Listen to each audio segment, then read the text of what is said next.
Well, I keep saying all along, it's like people should talk about the talent level as like, I was like, guys that go back. I mean, and we always go old school. So, but there's some old school principles that have been forgotten that I still think would work today. Okay, is that, bro? We used to be able to get a pop on a punch. You know, it's like what they have to do to get popped sometimes from these crowd, like the physical exertion, risk, and stuff. I was like, dude, we used to get that on punching a guy and him taking a bump. I'm like, so what? It's like they're forgetting what work and talent is these days.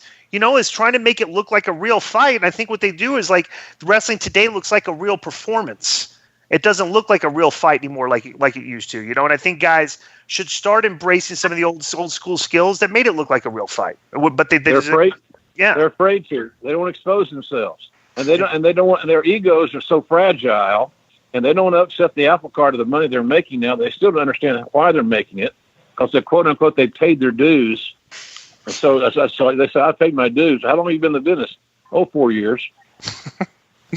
Okay, next. You need to go on to catering. I'll see you later. Yeah, right. Jesus. Well, here, yeah, the problem is I don't know, Jim, if it's a lost art anymore because nobody knows how to punch. So, and back in the day, that was like your bread and butter. You know what I'm saying? And like now, like the punch, I think today's punch is a forearm. You know what I'm saying?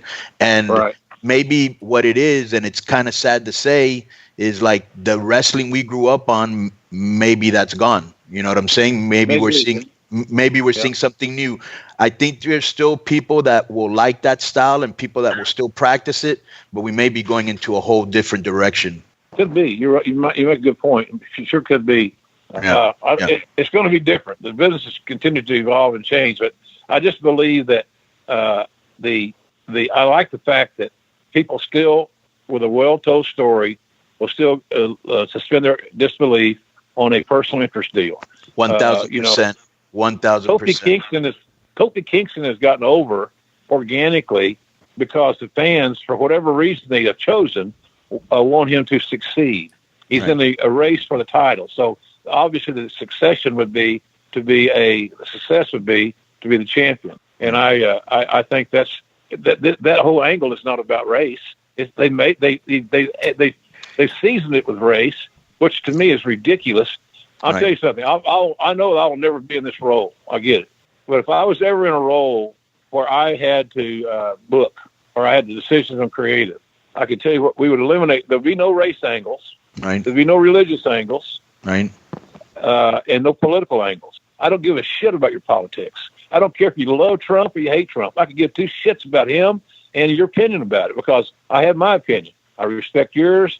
I'll share mine with myself. Type deal. It's not something I'm interested in sharing. And I think we need to let people up in wrestling. It's entertainment, for God's sakes. But people love the sports, the hard hitting, the reality based. Don't make me roll my eyes and stop the damn sophomore drama class in-ring promos. They're horrible. And I can understand what you want. Let me pay attention to them, to time limits of their promos. 2, 3, 4 minutes is enough. I don't give a shit who you are. That's enough.